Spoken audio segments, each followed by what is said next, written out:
say today we're going to be having a conversation between myself and Mark Eddleston. Mark specialises in working with organisations towards moving towards more self-management work practices, and he's one of the founders of the Reinventing work movement. And so what we're going to do in this next hour is we're going to have a conversation around what the Reinventing work movement is, thinking about organisational change, what might be the drivers for change, thinking about how we might practically do that, and talking a bit about Mark's work in terms of the work that he's done with organisations around shifting organisational culture and practice, and hopefully end on some practical things that we can do as individuals, as well as conversations we may have within our own workspaces and organisations to try and think about adapting to more progressive ways of working. Mark will hopefully talk about some of the areas that he focuses on, which is around disengagement, a bit about maybe even we might talk a bit about complexity and some of the drivers for Mark in terms of this. But really, I want to open this conversation up for to Mark to talk about his background instead of me talking about Mark. So the first question really is, in addition to thank you, Mark, for coming today, and thank you. Under these circumstances, we would have been in the room together, I think, and would have been the ideal scenario. But so thanks for adapting to this environment. So obviously we've got the current situation, which is shifting a lot of organisations, but Reinventing Work hasn't just emerged. It's emerged a few years ago. I think perhaps you'll tell me when exactly it kind of started. But can you just tell me a bit about the Reinventing Work movement, why you got involved, why you think it emerged, and what the purpose of the movement is? Yes, for sure. Yeah, I'll start with the purpose. So it started here in Bristol. I'm going to talk a little bit more about the history in a moment, but yeah, the purpose in Bristol was to make Bristol a better place to work, and we wanted to do that by focusing on more human-centered ways of working, more self-organized ways of working, and more purposeful work. So the movement it's kind of 2 years old now. Well, I know, yeah, it's approaching 2 years old really. And we grew out of a series of events that were put on by the RSA.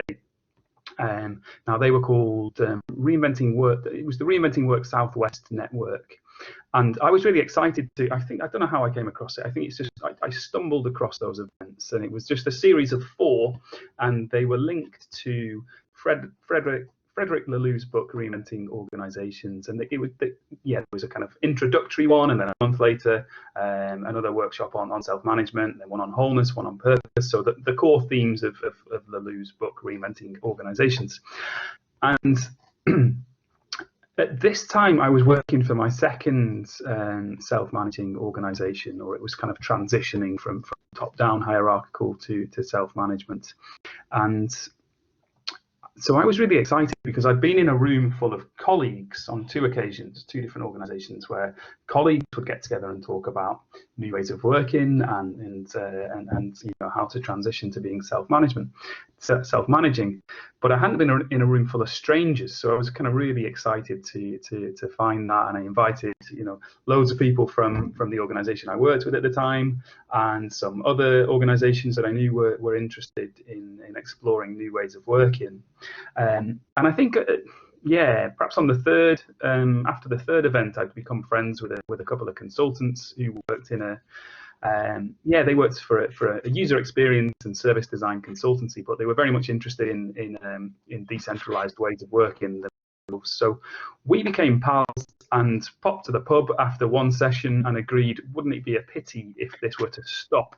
So the organizer had been really clear that it was just 4. They didn't live in Bristol, so it was a bit of a journey for them to get to Bristol.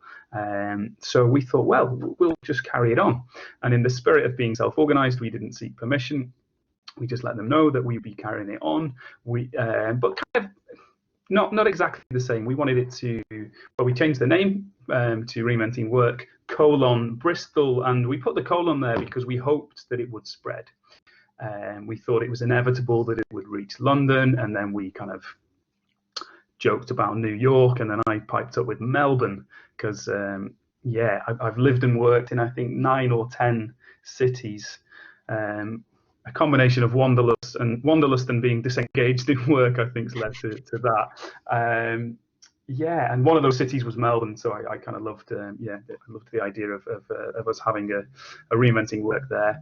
So yeah, we just decided we'd go for it, and it went well. You know, people were coming, and we decided we wanted to, you know, initially we handed the purpose over to the people that were coming along. So we wanted to role model decentralized leadership right from the off, and we said, okay, this is yours. We've decided that we carried on, but we're ceding control. This now belongs to the group, and we'd let the group sort of set the agenda. We told them about the purpose that we drafted for the organization, but we put it back to them, and had a session working on our purpose. And yeah, we'd kind of make a little bit of noise about it on Twitter and on LinkedIn, and then out of the blue, just about a year ago, somebody reached out from Melbourne and said, hey, I've seen this on LinkedIn. It'd be really cool if we could do something similar here in Melbourne. How about we use the name? And they asked quite sheepishly, can we have the name? And I responded really excitedly, yes, you know, that's why the colon is there. So yeah, and then it just kind of got off the ground in Melbourne almost immediately. And then somebody saw that happen from afar in Adelaide, and they made it happen immediately as well. Now, people have been talking about doing it in Bath as well, because we had people traveling from Bath, and others had been talking about doing it in London. So then when they saw it happening in you know, as far as Melbourne and Adelaide, that gave them a bit of a nudge, and chapters, we call them chapters, emerged in London as well, and in Bath. And then I heard from somebody in Lisbon, and they wanted to do it. Somebody in Sofia in Bulgaria, they wanted to do it. That one didn't kind of materialize, but all of a sudden there was, yeah, it was a thing. We were kind of 6 or 7. So I wrote an article about it and shared it with some of my peers in kind of new ways of working, and, you know, people that I know are very fond of self-management and kind of help organizations to transition. And yeah, they happily shared it. It's a close-knit community. They're kind of, you know, people that are interested in self-management. We all sort of know each other and help each other. So that was shared, and it was shared pretty widely. And fast forward 12 months, and we've had meetups in 25 cities. We've had heaps online as well. So that's the kind of short version of the history of Reinventing Work. That's really fascinating. And so in terms of the expansion, I'm interested in, you talked about giving it over to the group to start with, and then obviously Melbourne comes along, or whoever, and did they do the same thing? Did they ask you what should they do in their meetups? You know, what should they do in their meetings? How should they do this? Or did you just say, you know, it is yours to do with what you will? You know, this is not it is owned collectively. I mean, how did that process? And I say this in part because this is, you know, that's the story from a startup to a large organization, which is command and control from a central thing. And you know, if trying to keep that sense of self-management but keep the sense of the purpose. Can you talk through that process? Because it's quite a nice example of how a growth of a very, you know, rapid growth of an organization in that sense. Yeah. So the purpose in Bristol I mentioned was to make Bristol a better place to work. And then when it became a kind of, you know, bigger than Bristol, the purpose of Reinventing Work is to make work better, one place at a time. Now that is kind of it's written in pencil, but it's kind of fixed for now. It can change. It would have to go through a process in order to change it. We distribute control and decision making. So, you know, there's a process that would need to be followed for that to change. But for the moment, for 2 years, it's been fixed. Now, in the local chapters, they have autonomy over their what they do. So in London, I think they've tweaked it ever so slightly. Most of them just say, you know, making Berlin a better place to work, or making Melbourne a better place to work. So most have kept it, but they have autonomy over that. And what I tend to do when somebody from a new city reaches out, I say, look, you know, you can grab whatever is helpful from our meetup page, you know, copy the resources, because we kind of point to certain resources and ask people, because we kind of prefer it when people have, a kind of some degree of knowledge around the topic when they come along. That's not to say that if you're brand new to it, you're not welcome. Everybody's welcome, but it's kind of good if we point people to certain resources before they come along. So we say, look, you can kind of share those. You can copy the text and just replace your city with Bristol if you want, or you can adapt it. And then we let them know the sorts of group activities that have worked where we, here in Bristol, and say, look, you can kind of do these, or you can, or you can put your own spin on it. So yeah, it's up to them. But what I'll always say is when a co-organizer comes along, so I was a co-organizer here in Bristol, and I kind of say to people that approach me, I say, look, you should aim to be, to not be required as quickly as possible. So it was myself and friend and former colleague Mike Dunn, another co-founder. It was myself and Mike that ran the majority of meetups for the first, I think all actually for the first 12 months. And yeah, what we've advised, I mean, we've learned that we should have handed it over a little sooner than that 12-month period. So we suggest that that's what co-organizers do, because nobody needs permission to be involved. They just need energy and to be kind of driven by the purpose, and willing to give over a little bit of their time. So everybody's a volunteer. We don't even have a bank account, which I think that helps us to be really creative.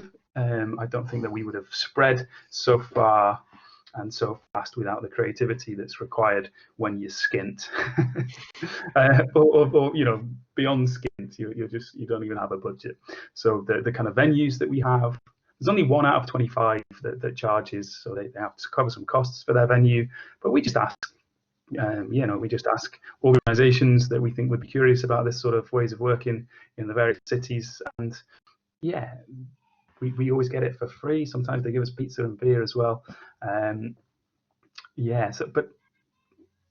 we try and give the individual chapters as much autonomy as possible. But there's also some values and some principles. We have a handbook. It wasn't there originally, but it got to the stage where some governance was required, because we didn't want it. There's sometimes a misinterpretation or misunderstanding rather, that self-organized teams is a free-for-all, and if I join one, I can do as I please, and nothing could be further from the truth. In fact, they're often much more clear and explicit in the way that they work than a traditional top-down hierarchy, where how you make decisions might be buried in 3 different policies somewhere, or not written down at all. With us, it's written down very concisely, very clearly. Everybody knows where to find it. Our values are clear. Our purpose is clear, and so in that respect, the chapters have to work within those, that container, but they can look to achieve their purpose in whatever, by whatever means they feel. I can't tell Belgrade how to make work better. There's most of the places that Reinventing work is I've never been to. So Bristol's not the sort of central hub, dishing out orders in a top-down fashion. We just allow the chapters to get on with it, and I think that's helped us to grow. And if we didn't do that, then chapters would have been fed up pretty quick. And it probably would have become overly burdensome on your, organising it and managing it and those sorts of things. And so there are people looking to you, and that seems to be what the implication for staying on too long, if you like, as organisers, because then you become, okay, you the one, we wait for you to do something rather than feel like I have control to set something up, and that seems to be an implication of that statement. Yeah, and also it's role modeling, handing over control and decentralized leadership. It's like, okay, we'll share this, and whoever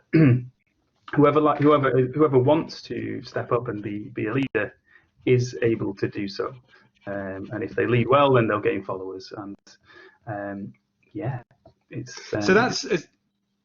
it's interesting. So you've picked up issues around transparency and kind of decentralized leadership, and we'll move on to thinking about those cultural elements. I'm just interested in what was the problem they're trying to solve. What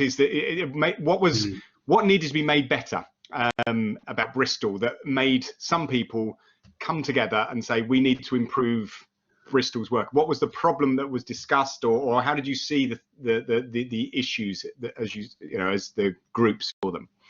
Yeah, I'll kind of speak personally and then kind of globally about that. And yeah, personally, I mentioned that I'd lived and worked in 10 cities, and yeah, that's because I would, I never had trouble.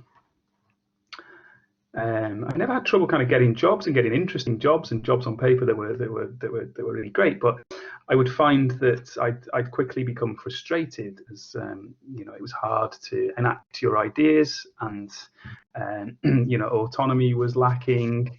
There was a lot of control and lots of things that we all kind of know and hate in the workplace. So I think some people can kind of handle that more than others, and clearly I'm not somebody that was able to handle that very well. And I thought that I was perhaps the problem. So I'd kind of, I'd move from Liverpool to Manchester, and then I'd move from Manchester to London, and then, Melbourne and Brisbane and Sydney and all over the place. And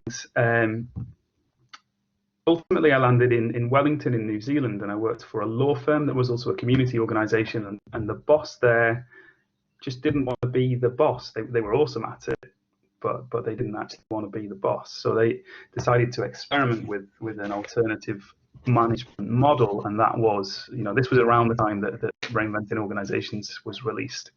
So he asked us all to read a part of that, and we all agreed that sounded good, and then we wanted to experiment with it.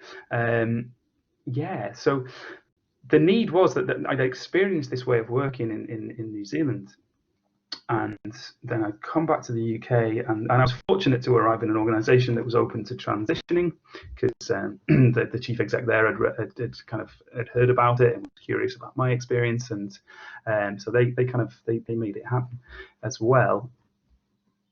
But the problem was, on a personal level, that need for me to kind of just move jobs frequently, I realised when I got to New Zealand. Until then, I thought maybe that I was the problem, but then I realised that it was the way that we worked was the problem, and that also, and the more that I've kind of become very, I've been researching new ways of working and progressive ways of working, self-management, and all this sort of stuff for 5 or 6 years since I came across it in New Zealand. And one of the stats that's kind of shared a lot is that 85% of us are disengaged at work. That's Gallup's research, that's the global statistics. So that's 85% of us globally are disengaged at work. So when I came across that, I realised, it's not just me that finds it so hard. I do think I find it harder than most, because I just leave and get another job, all until recently, and then started working for myself. That was how I solved the problem. But it was kind of comforting to realise that so many other people were disengaged at work and finding it really hard. So I guess that's the problem that we were looking to solve. Let's flip that stat. Only 15% of us are engaged. Well, let's see if we can have 85% of us engaged at work. And I think that's the problem we're trying to solve. How do we go about it? Well, there's no one size-fits-all solution, but self-management and distributed leadership can offer that's one way, and I don't know of any other ways that have had comparable success when it comes to flipping that statistic and making sure that more of us are engaged at work. I'm not saying it's the answer. I mean, hopefully something that even better will come along at some stage. But whatever it is, I'm not kind of wedded to any one way of working. Anything that makes our teams and our colleagues more engaged at work, I'm all for it.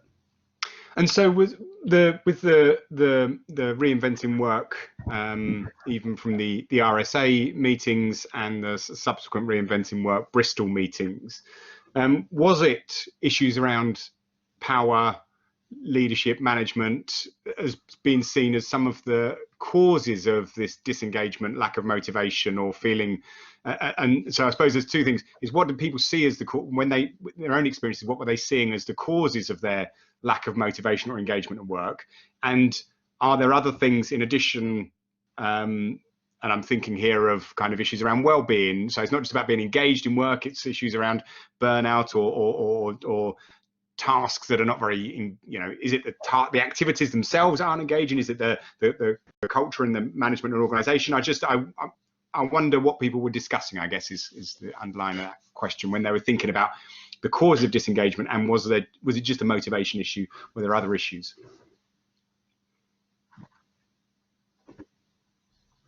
Yeah, so we'd often look at the ways in which people were meeting, the ways in which decisions were being taken, who had autonomy. Was it kind of concentrated? Was it distributed? And that's one of the main. And culture. You mentioned culture as well. So I think what we used 2 years ago. So we're kind of learning a lot as we go. And 2 years ago, I think the focus was much more so on the, so if you're gonna no longer operate in a top-down hierarchical fashion, what are you gonna do? Because if you just whip it all away, then you've got chaos, and that won't be any better. So what do you replace that kind of top-down hierarchy with?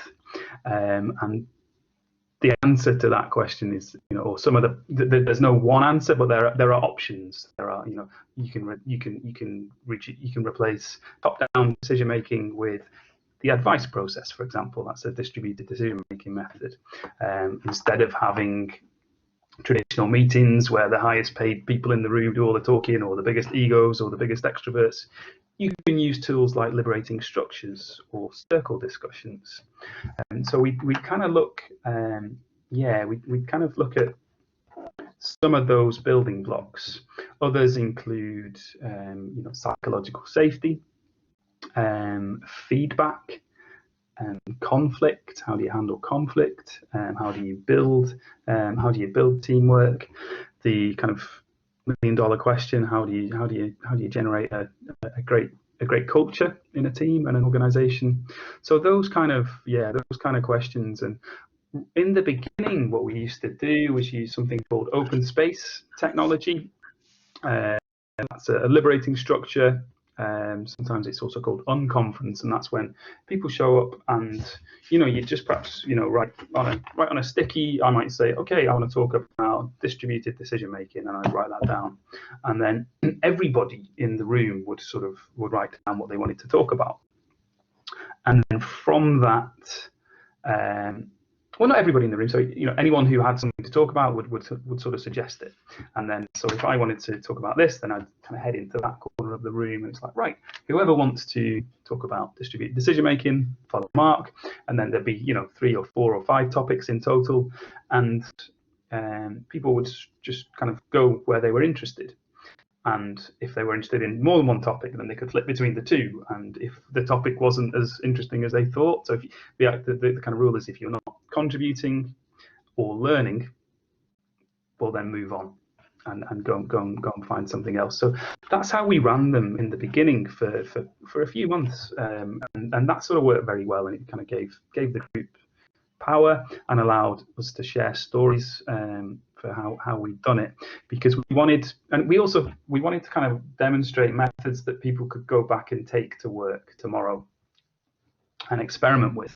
So we share with them different ways of having meetings, different ways of making decisions, and so we wanted to kind of learn by doing. So we didn't have any presenters or any PowerPoints. We'd sort of learn together. We'd learn about new ways of working by experiencing them. So it's interesting. So in some ways, the part of the reinventing work movement, if I want just to give it an umbrella term, not to necessarily talk about the specifics of that, but about these sort of new practices and new ways of working, is quite radical, and shifting the whole structure of an organization in the way it works. But then it sounds like what you're talking about there as well is just changing little bits to shift that culture. And actually there's some so it's in parts, it reminds me of there's I don't know if you know Helen Bevan from the NHS. So she's a chief transformation officer in the NHS, and she talks about trying to shift the culture of the NHS is not through kind of big top-down organizational change processes. It's through the fringe elements at the edge and just trying different things out. And then that's how, you go back to the classic Mark Mead. If you don't think an individual can make a difference, well, that's how, anything change has ever been made, is just through an individual doing one thing. And it's almost like it's those little, if we just change this particular meeting and have a little structure here and try this out in your work, experimental, without, as you say, pulling the carpet out from underneath them. And was that an intentional process? Because if you take something like holocracy or these other, they come as a whole package. This is how you should structure. These are the new ways you should do things. And it feels much more organic as a process. Is that right? Is that how people took it? I suppose the question at the end of that, is that how people then took it back, from these Reinventing work meetings? Did they go back and say, should we just try changing this one, for 1 hour, should we do things differently? And then see if that has this kind of permeating effect. Yeah, so there's one organisation in Bristol, and staff from this one organisation regularly show up to our meetups, and we didn't. Yeah, it's like from the beginning we used liberating structures. But I don't even think that I knew that the open space was a liberating structure right at the beginning. And I've since kind of been trained in liberating structures, and so as an example, this one organisation we began to experiment with more and more. And this organisation now use liberating structures in most of their meetings, and they wrote a lovely article, because we've got a Medium publication, and anybody can write for that if you're motivated by our purpose. If you show up to our meetups, then or even if you can't show up to our meetups, you might be from a city where we don't meet. Of course, we don't meet at all at the moment. It's all kind of online, but so pretty much that means that anyone that's kind of interested in our purpose can write for the Medium publication. And this organisation, when they told me that all of their meetings were now, or most of their meetings were now, using liberating structures, and that staff were really, really enjoying it. They've kind of written about that on our Medium publication. So that's kind of one example of an organisation showing up, learning some new stuff, and then going back and changing it. And like you say, it is small. So we don't, if an organisation showed up and hoped to learn how to transition from top-down hierarchical, to self-organising in a meetup or just a few meetups, well, that's really tricky. But what you will leave with are some kind of tips and tricks on ways to sort of distribute leadership and control that you can sort of go back and try straight away. And it kind of reminds me, when you mentioned, when you mentioned that it's just kind of the little things. It reminds people often refer to it like gardening, so you kind of cultural gardeners, or and nobody comes in. I'm stealing this from this line from Aaron Dignan, who wrote a great book called Brave New Work. Nobody ever comes in and says, "Honey, I've finished the garden." It doesn't stop, and organizations don't stop. You don't kind of reach a culture and a point where you're like, "Okay, I'm happy with this culture. We can stop now." That doesn't happen. It constantly needs tweaking. Staff are going to change. Others are going to come in and bring just with one new colleague, the culture is going to change. So it constantly needs to be tended to. And it's just the little things, starting small, rather than this big grand, okay, let's become self-managing. That can happen. That's what I've experienced. That's what I experienced in New Zealand.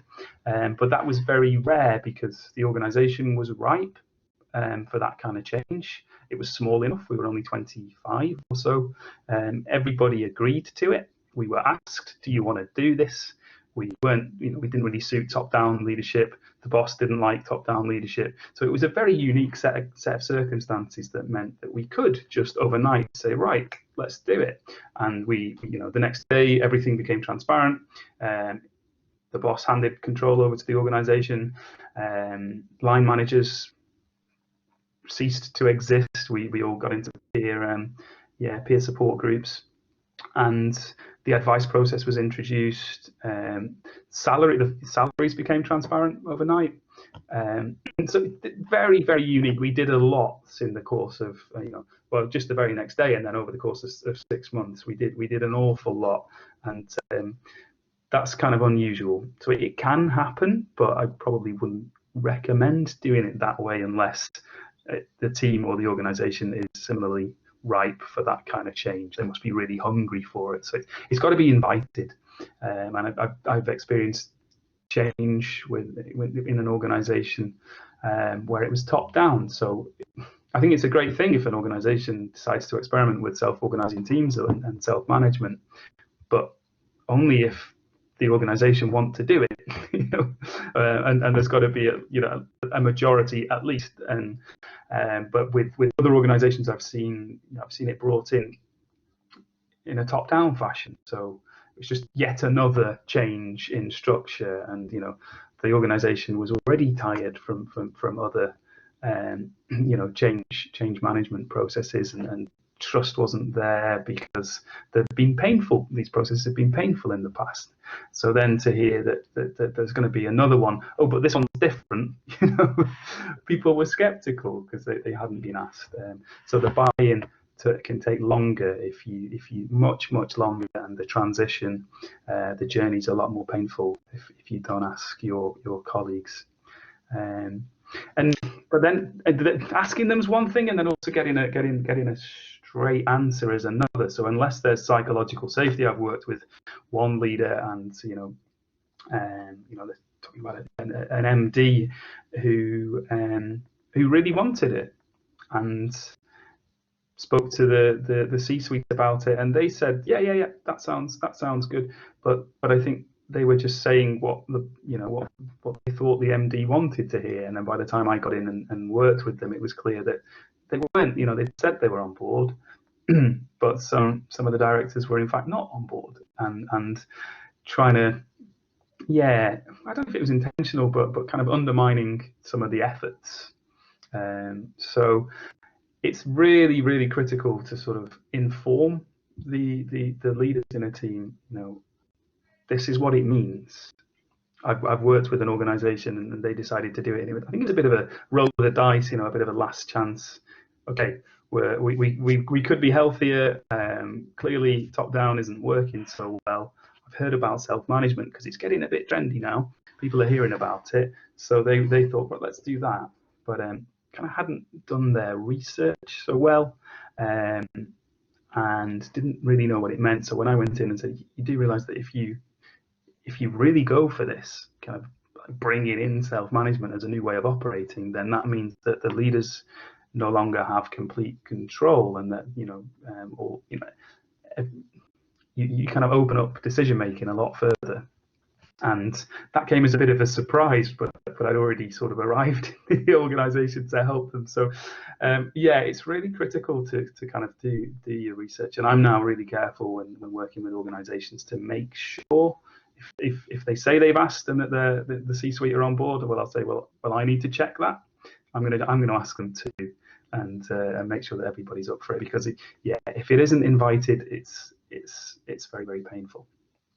So that sounds like it's almost, there's a sense of even being ready, which is already partway there, which is always a challenge in organisation. I think in perhaps some of this organisational change is that self-management becomes perhaps the next logical step for an organisation that's already started moving down a pathway towards some of those things, through trying some of those things out, whereas some of those organisations are not even at the stage of even being sort of ready for some of those practices, and that's they still go down traditional transformational changes where they think the system changes are going to be the things that they do, and they just change, and as you said, that top down way, which people then become another change and just wait for it to wash over them and then say, don't worry, because in a year's time there'll be someone else coming along doing something else different. We could just, that's again driving that level of disengagement, immediately you soon lacking that power. So it's interesting, how you get, what's the first step in some ways to get someone ready, the baby steps to get people even beginning to be ready for that shift. Yeah, and I was speaking earlier on about the little kind of building blocks, and I mentioned that the kind of practitioners of new ways of working were still learning, and it was the building blocks that we were excited about, a couple of years ago, about 2-3 years. It's okay, so perhaps bring in the advice process and have different ways of having meetings. Those are two awesome kind of awesome practices that are very, very different in self-organizing teams: distributed decision making and sharing talk time. And I think we focused on those practices a little too much in the beginning without realizing that in fact, you can identify the best practices and the best tools, really successful ones that have worked incredibly well in other organizations. But if the mindset and the culture is not quite ready for experimenting with those sort of practices, then then don't do it yet. Start with something much smaller. And there's an increasing focus thanks to a few. So there's a wonderful podcast called Leadermorphosis, and that's where I kind of go to for learning. One of many places I look to learn about new ways of working. And the host, Lisa Gill, she talks a lot about mindset, and that's kind of brought it into focus, I think. Her work and the work of many of her guests. It's critical that we kind of think about mindset, and are the leaders ready to give up control? Are the people that would then be taking that control ready to take that control? Because it's one thing the leaders being ready to give it away, but if the rest of the organization isn't willing to step into that space, then you've got a problem. And then if the chief exec or the MD is ready to give it away, but the C-suite isn't, well, then you've got another problem. So you've really got to kind of check in with the organization. Do you know what it means to kind of embark on this journey of a this is if you're going down the route of a transition all the way to self-management. And I think that much more advisable is just to start with some kind of baby steps and just nudge the needle ever so slightly in the direction of more distributed ways of working without making grand plans to transition to self-management over the next few years. So that's interesting, and really interested to hear your experiences about working with organizations, because from my experience, particularly large organizations, they have a strategic plan, which is 3 to 5 years, whatever it is, and then they and if they're going to bring someone in to implement a new way of working, they often will be asking around whether that happens to be, it may be return on investment if they're interested in that particular thing, or it might just be on what will be expected outcomes of this, and what's going to be the process, what's going to be the 2 months, 6 months, 12 months, what's going to be going on. And I wonder how the conversation about, well, actually, I just want to talk about how you have your meetings, and I just want to talk a little bit about gaining trust and sharing some of the decision making. So you talk me through some of those conversations you have with organizations. I mean, so first of all, perhaps why they might approach you, what are they looking to try and deal with, and then how do you manage that, that sort of smaller building blocks instead of a traditional consultancy, we come in and do a major shift. How do you shift the mindset, as you've said, within organizations about this process? Yeah, and I guess it depends on their motivation. So some of them are coming, approaching people that can help with this kind of thing because they're feeling stuck, or they sense that maybe 85% of their organization are disengaged at work. So they kind of sense that something's not quite right. Some of them come and approach us because they've read Brave New Work, or they've listened to the Leadermorphosis podcast, or read Reinventing Organizations, all of these. And there's more and more text, and more stories and examples and case studies of organizations that are doing really well since having adopted some of these principles. But it kind of depends. And if they're looking for guarantees, like you mentioned, and I think a traditional consultant might have had made those, okay, we can follow this path. Here are the milestones, and these will be the outcomes and the tangibles. And yeah, I guess what it's a tough sell. It can often be a tough sell. So because we can't really make those sorts of promises unless we want to lie. Because I don't know. I'm really interested in new ways of working because I studied at university complexity theory. So I understand that cause doesn't equal effect in an organisation, and that they're very, that they're unpredictable. And most things within an organisation are kind of in the complex sphere, not the cause equals effects sort of sphere. So it depends on if the leader has a grasp of that, and if they find it interesting as well. Because I can talk about that with some leaders and they find it fascinating, and I can talk about it with others and they find it really quite boring, and they might be more interested in talking about about it. Yeah, okay, yeah, but but what's going to make my staff a little bit happier? So it kind of depends, really. And I find that the answer to so many questions I'm asked around this topic are it depends. It depends. It depends on what the problems are that are being faced by the organisation, what the leaders are interested in. If they're interested in organisation psychology, brilliant. Let's talk about psychological safety. Let's talk about Google's research into what makes a great team. Let's talk about MIT's research into what makes a great team, which kind of says which findings were very, very similar. So yeah, the conversation. I'll talk about what's hurting. What are you finding tough at the moment? And then ideally having that conversation with others in the organisation as well, because very often what the problem that the chief exec or the MD might feel or sense isn't what's being felt on the ground. So if I can get a fuller picture of what what problems are in different areas, then that gives me more to work with. And depending on what those are, and what the kind of needs of the leaders are, that'll sort of depend on how we'll think about approaching it. So that was a bit of a wishy-washy answer. So do you want to probe me on that?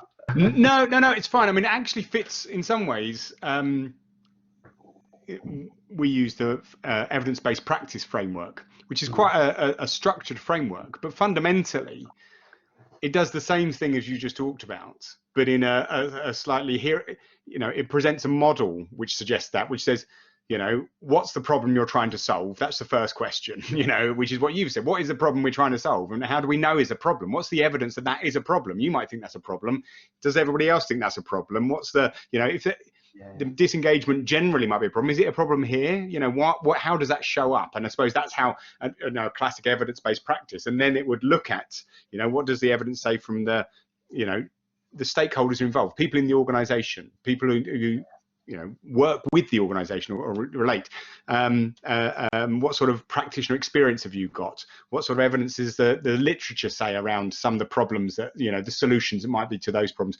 I think, in some ways, I think it is good practice. It is, the challenge is you can't go in, I think, with a, here is a simple thing. What we'll do if you do your organization like this, it's like if you build the building this way, these things will happen. They as you say, because of complexity theory, because of all these other the complex nature of an organization. So no, I think that's that's good. I'd like to, but what I would like to pick up on in terms of that is what do you? So we've talked a lot about the notion of a self-managing organization. And you've mentioned in some of your writings around progressive organizations. What do you think, if you were to outline some of the key features, what do you think that they would be some of those?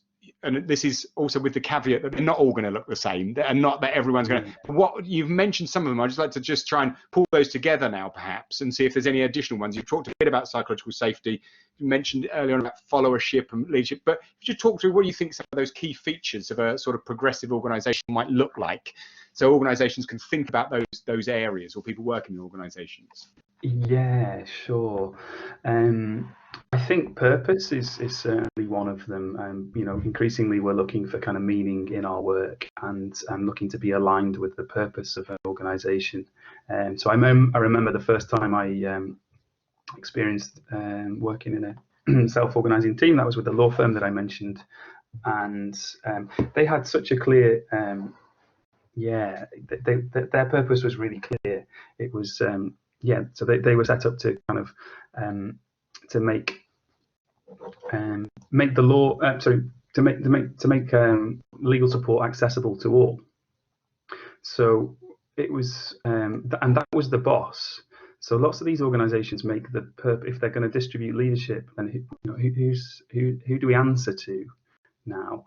And you answer to the purpose of the organization. That's a really kind of powerful way of operating. That every time I've experienced it, and every time that I've kind of helped an organization to start kind of being led by their purpose, it tends to lead to a lot of clarity in decision making, and pretty quickly, the people that are driven by that purpose will kind of they're going to stick around, but it's a good way of kind of weeding out the people that actually I'm not so interested in that, and then they'll kind of move on and go elsewhere, and then you can kind of hire people that are really, really driven by that purpose. I spoke about hiring just then, so some of the other things are the way that the way that these organizations hire. So it's traditionally chief execs or directors or heads of department leads that do the hiring in the self-organizing teams that I've worked in, and I always encourage this. Allow the teams to do the hiring. So it's no use, if the director is not in the office all that much, or perhaps works down the other end of the office, but he's brought in to hire for let's say it's the customer service team, but they never sit with the customer service team. They're not kind of doing the work on the ground that the customer service team are doing. So why on earth would the director be involved in that recruit? Have the team that's going to work with that new member of staff recruit them, and then when they're given that control, they've got to really, they've got skin in the game. Then they want to make that person settle. They want to see them do really well, and also they've chosen who they get to work with, so they get to kind of shape the team and kind of create the sort of culture and the environment, and kind of have the sort of people that they want to work with come in and join them. So I think hiring very differently, having a purpose. High trust and low control. Already spoke about having meetings very differently, and transparency and distributing decision making. I think becoming really skilled at feedback. So a lot of organizations that are interested in new ways of working look to non-violent communication, and lots and lots of organizations train all of their staff in non-violent communication, which is a really great idea. And then people are able to have adult-to-adult conversations, and embrace conflict rather than trying to resolve conflict, because people do have conflict, particularly at work. You're going to have different ideas. It's going to result in a conversation. So learn to have that conversation really well, rather than having a fallout, which too often happens in our workplaces. Kind of generating a culture of learning. I think in some of the organisations that I've in both of I'm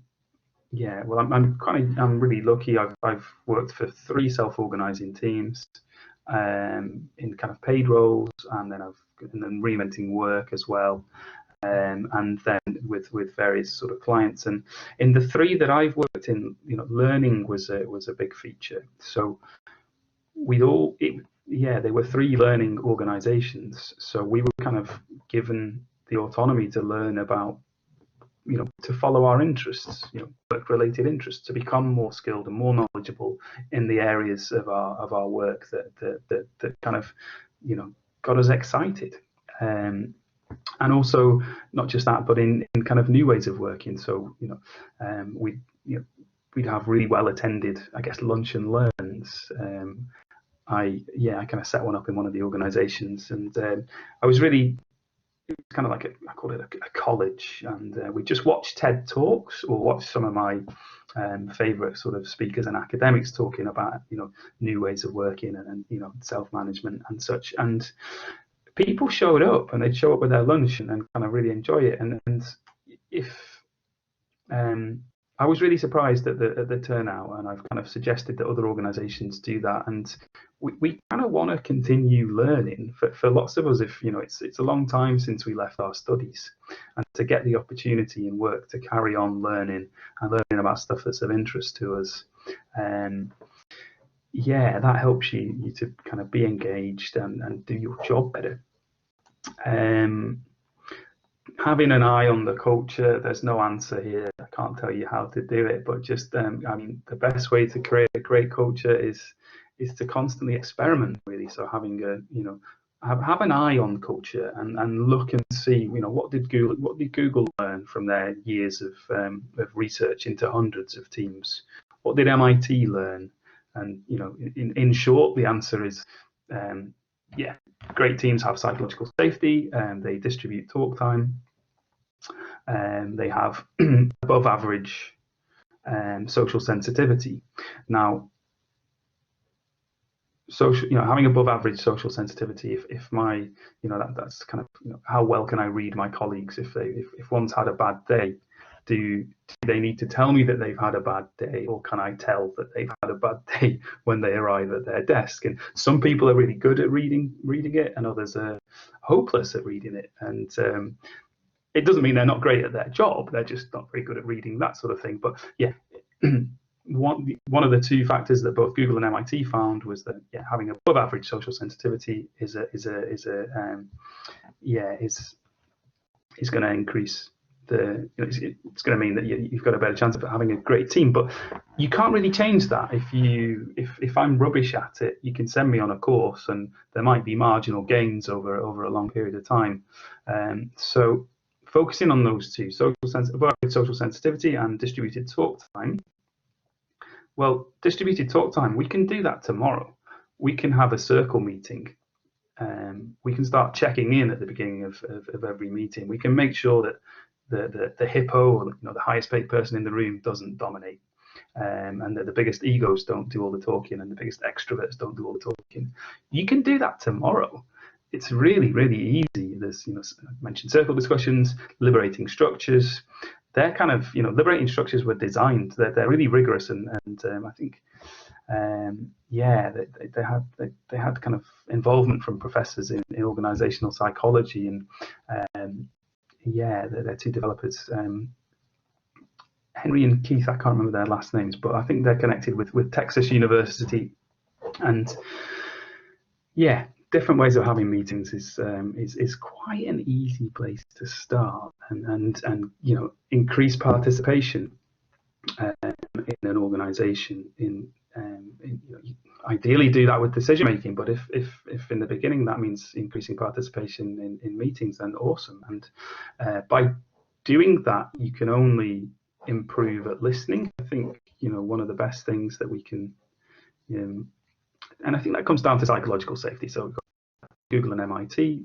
If you kind of boil down what makes a great team, they'll both say psychological safety, and you can't have psychological safety without being great at listening.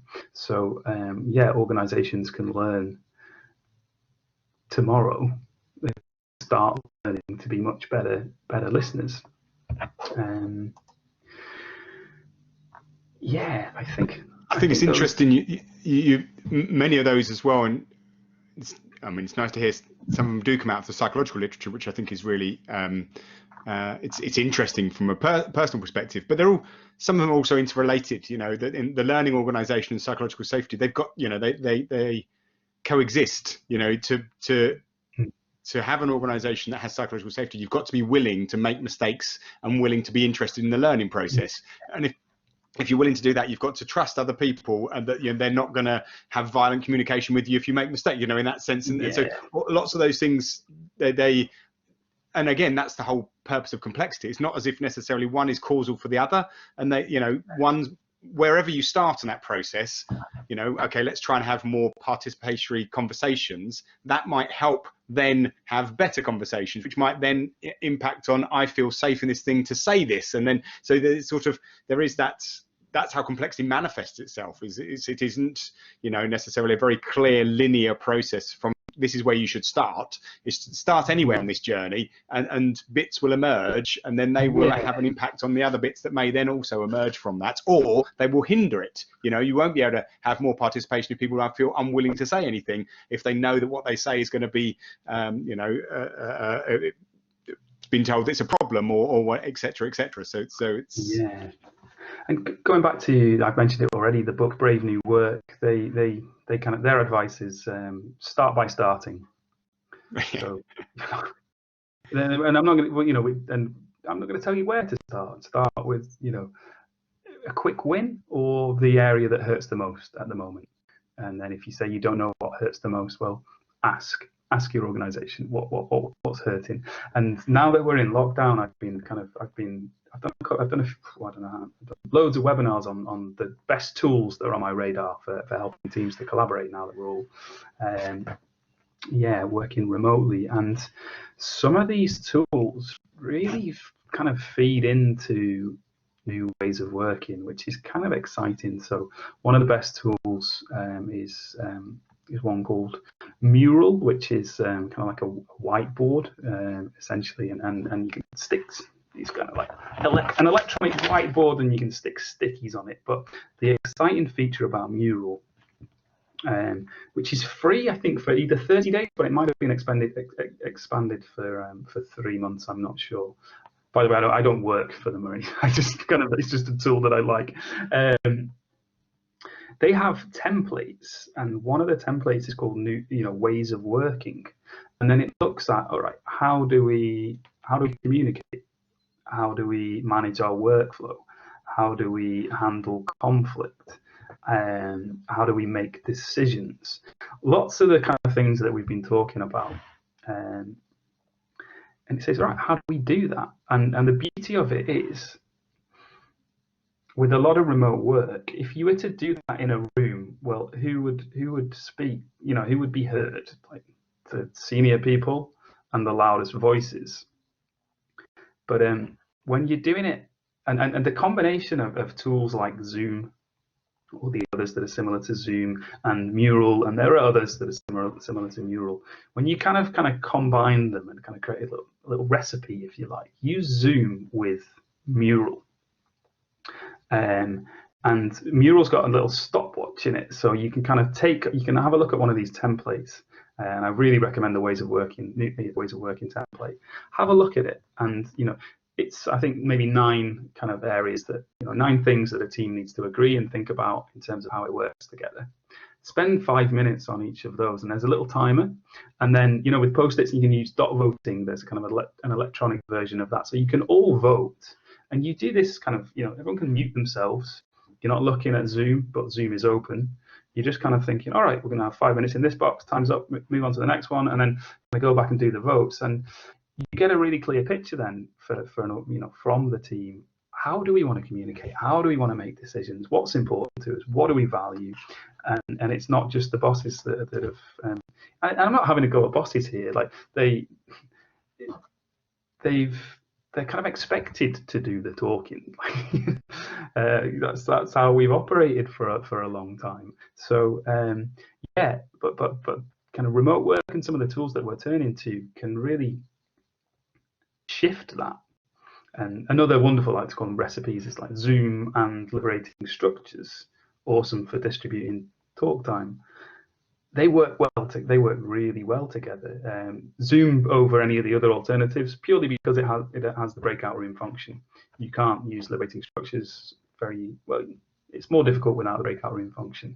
So the way that we're being forced to work now, I think it's forcing us to also embrace some other ways of working that I think are more likely to increase that miserable statistic that only 15% of us are engaged at work.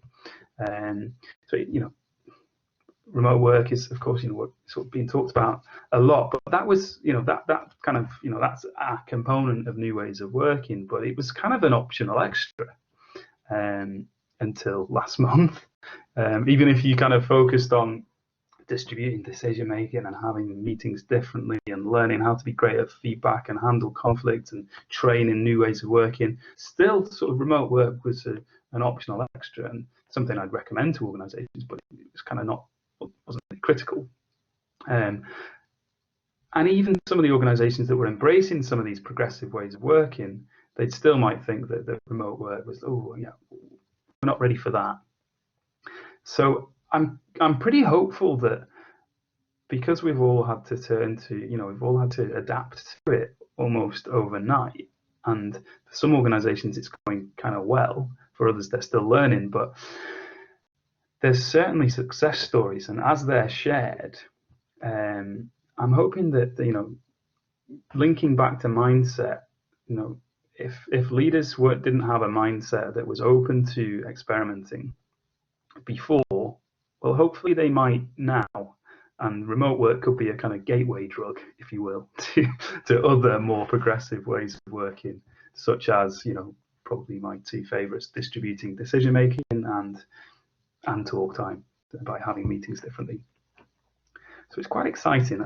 I can't predict what, it's a hope. I'm not going to say that it will happen, but yeah, I'm really hopeful that it might nudge us towards some of the other things that will help us to increase that statistic from Gallup. I think it's very interesting, and I think, it's interesting you've said success stories. I'm hearing quite a few success stories coming through as well from colleagues and connections of saying, actually, this is working really well. And so part of it is all of those areas you've talked about in terms of that. I suppose another area that I think we may not have touched upon, but maybe it's just worth mentioning, is a level of autonomy. The participation, you have to be, so there's the level of autonomy and trust has to be there for this participation, and just assuming, so not just showing up and presenteeism, it's just actually assuming people are getting on with it and trusting them to get on with it, and giving them the autonomy to, we know that you're going to do your job, you can do it around the other demands that you're currently having, and so I think and it would be, I'm hopeful that those also get then transposed back whenever that is, but this level of trusting individuals, giving them the autonomy to work in the ways that work for them, and finding the way that works for them, I think is important. I don't know what your thoughts are on those areas. Yeah, I think firstly with trust, and then I'll talk about autonomy with trust. So I've got a cousin who's been chatting to my cousin recently, and he works for an organization that they've kind of gone down the control route. So he was quite content in his job until lockdown, and then all of a sudden he's got to sort of check in at 9 a.m. and as do all of the colleagues, and that might not suit some working arrangements. If you've got dependents or if you're caring for people, that might make life really tricky. So you might get annoyed about that, or the fact that essentially you're being treated like a child. So you've got to check in at 9 a.m. and then he's got to check in again around about lunchtime, and then he's got to submit a report or other on his day. So it's kind of creating admin and bureaucracy as well, rather than just being able to get on with his job, and then have a call at the end of the day. So kind of four touch points, and probably with the best of intentions from this organization, but what's the consequence for him? And it's, well, he feels like he's been treated like a child, he feels like he's not trusted, he feels like they're too controlling, so he's kind of gone from being an engaged member of staff to a disengaged member of staff who doesn't like his job all of a sudden. Now, hopefully that organization will receive some feedback and change, and kind of adapt and say, okay, well, this is all new, we made an error, we're going to rectify it. And hopefully organizations are going to learn really fast that trust is better than control at this moment. In fact, not at this moment, at all times. When things go back to normal, or if things go back to normal, then I hope they remember that if they learn that trust beats control, remember that, don't go back. And that's just one lesson, and organizations will be learning many, many lessons at the moment. And if they don't, then they're going to kind of cease to exist, and then the kind of stories and narratives are going to emerge about the types of organizations that did exist, and that did survive. And it's well, they're the ones that adapted, they're the ones that trusted, they're the ones that listened. And so hopefully, and it's going to take some time for the patterns to emerge. I can guess what they might be, but let's just wait and see, and for those stories to be shared. So that's There's I think it's also, sorry, I think it's also interesting on that some of these practices fit with, well, I suppose the question you ask is, what's the underlying assumptions of checking in? The underlying assumption is, if you don't do that, I'm not trusting you to get on with it. And that the underlying assumption is, if you don't have that level of supervision, you won't do the work. And so, it's almost got an assumption about what it means to be a worker, that people are lazy unless, which is a very, for me, 19th century way of viewing labor, rather than this idea of actually that people want to work and they want to do their best work and they want to produce, and that goes back to the very first thing you said when you talked about the process is purpose. If we know what the purpose of this organization existing is, and we align to it through our selection procedures, or that's, if I'm not aligned to this, why am I here? What am I doing with my life if I don't have, this is not giving me any meaning? And I think that is a really interesting one, because as soon as you assume that if you align people with the purpose of the organization, that, what trickles down from that is the assumption is that they want to do that. And therefore, they, left to their own devices, they won't take the mick, and then they won't just skive off and do nothing. They will make sure that they try and do, people generally want to do good work, okay work. They don't, people know when they're doing something that's not very of a quality, or as, and again, if the purpose is not clear, then it just might be, I'm just going to put this report in because I don't really know what the purpose of this report is, in the grand scheme of things. Whereas going back to that, if you just made that clear, it's very obvious when tasks become pointless, why is it, how is this achieving our purpose? How is this making, it might be someone's asked for it, but is it really achieving the purpose of the organization? I think it's very interesting that purpose has to come at the beginning of all this. And then again, that sort of notion of trust has an underlying assumptions with that about what it is to be an employee, I guess.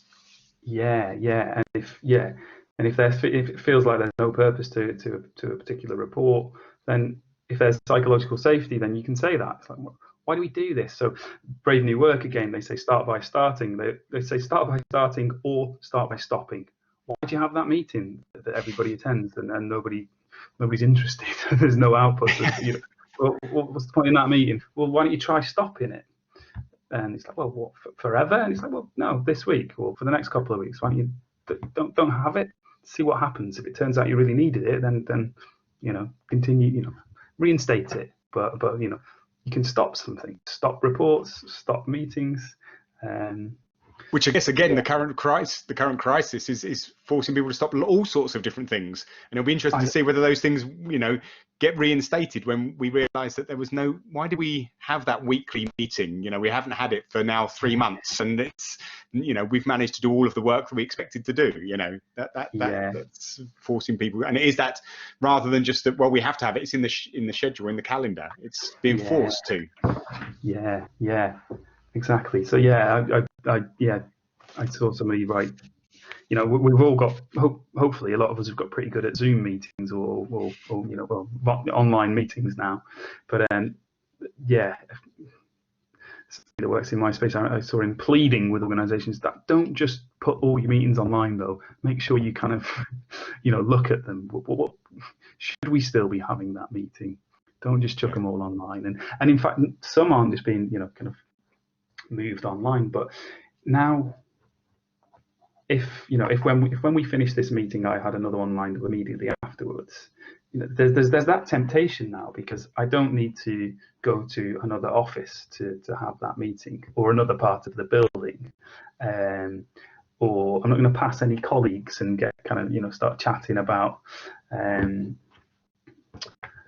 projects they're working on or whatever it is. Yeah, there's a serendipity, those kind of serendipitous conversations. Yeah, I was going to say, what's he called? Joe Exotic, the tiger, that show that everyone's watching. So into that, and that's, you know, I think if I'd have had an office, I would have spent hours over this last few weeks talking about Joe Exotic with colleagues and that sort of stuff. So working from home actually frees up some time. But yeah, don't sort of pack it with meetings. And I was chatting to another friend yesterday.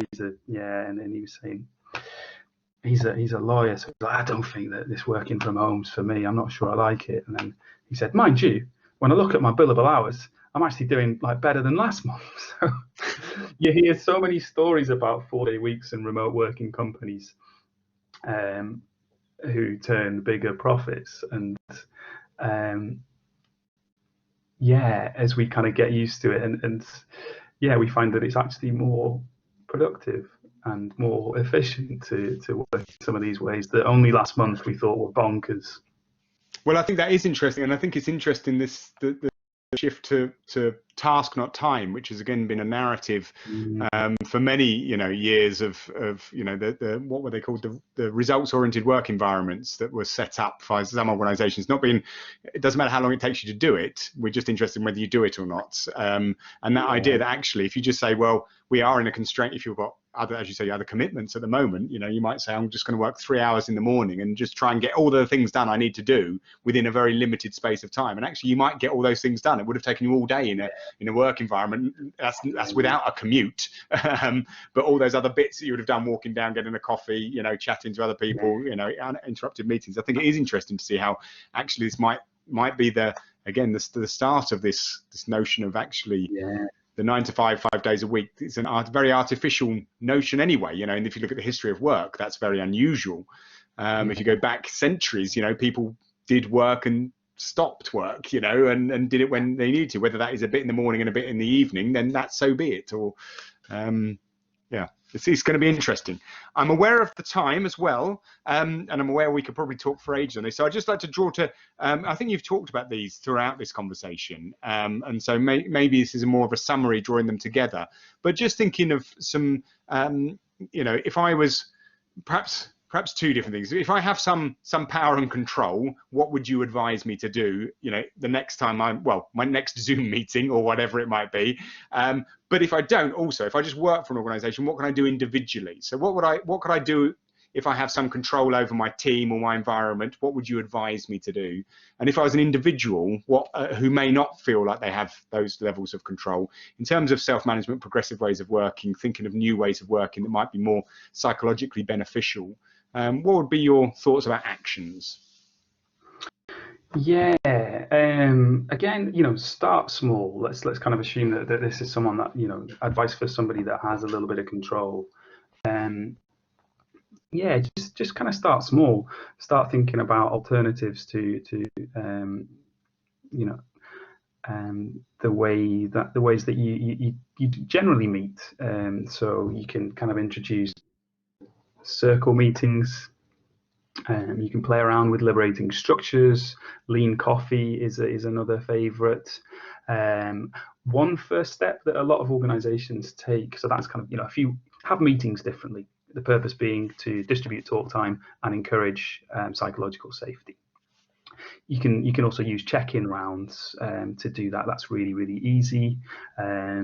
You can begin having retros if you don't already at the end of every meeting, and ask everybody to kind of feedback on what went well, what could have gone better, and any actions or learning for the next meeting. You can, if you're a leader, trust your colleagues to manage their own holidays. That's a very, very easy step, but it's one that shows the team, hey, we trust you. We often have quite bureaucratic processes in place to fill in this form or log into this system, and then that gets fired off and it needs approval, maybe even two signatures or something, or you can just say, hey, I trust you to manage your own holidays. So the first time I experienced this was in New Zealand, and I just had to ask my team, hey, can I go on holiday? And there was an agreement across the organization that provided you didn't have anything critical to do over the time that you're on holiday, anything that had to happen, and the organisation would suffer if it didn't. Provided that wasn't the case, and provided that your team had agreed to cover any bits and bobs of work that needed to get done, then go on holiday and have a good time. And so everybody, and that kind of creates a situation where everybody's learning to do. So if I'm covering for somebody, then I'll have to learn how to do their thing, because I want them to go on holiday. Why do I want them to go on holiday? It's like, because I want to go on holiday too, and I want to go on holiday when I want to go on holiday. So if I help you out, then you can help me out. And also it demonstrates. So there's that, and it demonstrates trust as well. And it's so easy. It's so easy, and I think you can also trust that if somebody abuses that trust, then just hope that you'll find out, and if not, well, is it gonna make mean the end for your organisation? Probably not. I mean, it's not brilliant, but it's a nice way of kind of introducing trust. So I think, meeting. If you're a leader, then starting with the way that you hold meetings. If you're a leader and you're not using Slack or Microsoft Teams or an equivalent already, then experiment with Slack and Microsoft Teams, for sure. That's a great tool. You can, if you want to try something a little harder, so having different ways of meeting is quite easy, and the way that you manage holiday, that's quite easy as well. If you want to try something a little more kind of difficult, then you could experiment with distributing decision making. There's various models, kind of consent decision making. You can even vote for some topics, and Slack's really awesome. You can just use emojis to vote on Slack. But then if you want, there's other tools. Lumio is purpose built for distributed decision making online. At Reinventing Work, we use Slack, and it works really well. You can just create a decision making channel, and that's where the decisions take place. And to kind of hand over some of your control as a leader. If you're not a leader, where to start? Well, you can still try and introduce check-ins in meetings and retros. User manuals, for example, I've seen this happen. So if you user manual for me, they're great. It's kind of like, right, what do I need? Is what excites me, what troubles me, what times of day do I like to work? So if all of your team fills out a user manual for me, and lead by example, fill yours in, say to your colleagues, it'd be really handy now that we're all kind of working, having to adapt and learn how to work remotely very quickly. What if we all fill this out? That's pretty handy. Or the mural template that I mentioned, and you can kind of, if you're feeling brave, then seek forgiveness, not permission. Just get a few colleagues together and say, right, who's interested, who has capacity at the moment to look at how we work, and just fill it out, and then share it with your leaders and say, hey, some of us spent 45 minutes or an hour this week looking at how we want to work together as a team. Here's what we came up with, and hopefully they'll, hopefully the leaders will then look at it and think, right, okay, that's really interesting information on there. That's useful. And so start by starting, and seek forgiveness and not permission if you don't have power in an organization. I know that's easier said than done, but give it a go. Back to leading, actually, learn to listen if you're not also listening, and very few of us are. Kind of learn to listen to your colleagues. Ask them, what help do you need? What's important to you right now? Trust them to get their work done. As a leader, if your team doesn't have a purpose, or your organization doesn't have a purpose, then come up with one together. And that's a really great exercise.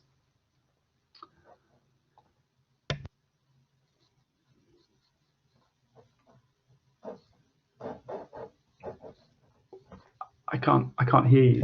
Sorry, I've just turned off I muted my mic. See, I muted my mic because in the background my son was singing, so I just thought that may not be best picked up. Sorry, you. just on the end there. They're brilliant, brilliant examples. And what I'll try and do is collate some links, and we can put some links up to some of those, and any other resources that you might think that, or a link to some of your links may be a useful way to do it as well, rather than replicating some of the links, in terms of both resources that people can do in terms of what they can do, but also some broader resources that might have informed. You've talked about Brave New Work, Reinventing Organizations, the Liberating Structures, those sorts of resources that people might draw from for thinking about some of these areas. I don't know if there's anything that you feel that we maybe haven't covered that might be useful for just for mentioning.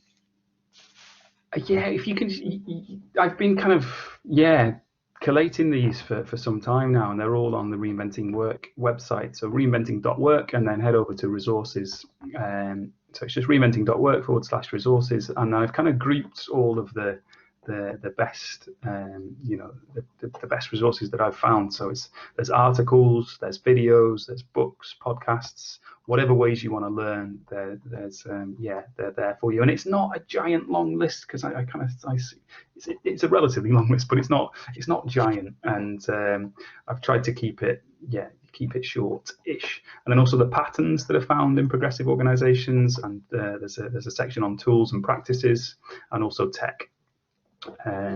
So do share that with the students, and fabulous. Well, I'm going to thank you for your time. We are obviously slightly over an hour, probably about 15 minutes over an hour, but thank you. That was really fascinating, and I'm sure that our students find it really insightful thoughts about these new ways of working. And it was really nice to move on to thinking about the current implications of our current situation as well, in terms of perhaps giving a little nudge in the direction of some of these, and perhaps that gives an indication of some of the, taking it back to a bare bones, what do we need to do to achieve the work that we need to achieve? And perhaps that's what this current environment is doing, is kind of making us to feel like what is superfluous and unnecessary, and what is central to what it is we need to be doing, and thinking about those. I think it's quite interesting psychologically. Yeah, and just before we finish, I'm going to flag resource, because even if they look, what do they choose to consume? Well, if there's just one thing you look at, then let it be a podcast called Ready for Anything. Ready for Anything is produced by an organization design consultancy called The Ready. They're based over in the States, but they work globally. I think they're the biggest and the best that I know of in the world at the moment. Their founder is the author of Brave New Work, Aaron Dignan, and he and another really fun colleague of his, Rodney. She's really funny, and they have a spin-off podcast from the book called Brave New Work. But since lockdown, they've been producing another one called Ready for Anything, and kind of tailor-made for the situation that we're in right now. And so it's like, okay, we're in lockdown, global pandemic. What do we do? How do we think about our organizations in terms of kind of workflow, structure, purpose, authority, all of the themes that we've kind of been talking about today? And they're only about half an hour each. They've probably had 6 or 7 episodes so far, so not loads to catch up on, but they're the best. Brilliant. I will definitely recommend that, and I'll try and put a link in on the page to do that. I mean, it's interesting actually, again, just to try not to carry on the conversation, but it's interesting that many of these areas are what in some of the literature a number of years ago was called the psychological contract, the unwritten contract about work. We have this formal contract which is all about how, where we need to work, and how long we need to work for perhaps, and those kind of things. But actually the ways of working, how we make decisions, how I have conversations, whether I listen, none of those are in my contract. How we arrange our meetings, how we do, which actually are all fundamental things which make an organizational culture and make an organization function, none of which are in our contract. And so it's interesting, sort of shift, isn't it? Exactly, yeah, and that's what Lisa Gill, the Leomorphosis podcast, and please link to that as well, because it's just wonderful. And she calls that the under the surface stuff. Right. And that's why it's important, kind of, particularly right now, make ways of working explicit. write them down, you know. Have a look at the Reinventing Work handbook, because we've done it. So there's an example, you know, copy anything that's useful for your organization. Yeah, write it down. How do you make decisions? How do you meet? What tools do you use? What's your purpose? What are your values? What do you do when there's conflict? How do you feedback to one another? Make it really, really, really explicit. So, and write all that in pencil. You can change it. You can change it. Yeah. Yeah. Which actually is, again, interesting both, and I mean, I like pencils physically, but also it's a really nice idea that we are for learning. We are, we can cross things out and move on, rather than, well, that's the policy, therefore that's the way we do things. It is, it's like the Ten Commandments. It's, never to be changed. The idea of things in pencil is quite, it's a really nice idea, isn't it? The idea that actually this is our first draft. And as you say, like with the garden, we'll just try it out, and if it works, when we'll replicate it, and if it doesn't, we'll try something else and see whether that improves it for the moment. Yeah, really, really interesting. Well, thanks so much for your time, Mark. You're welcome. That was good. Thanks a lot.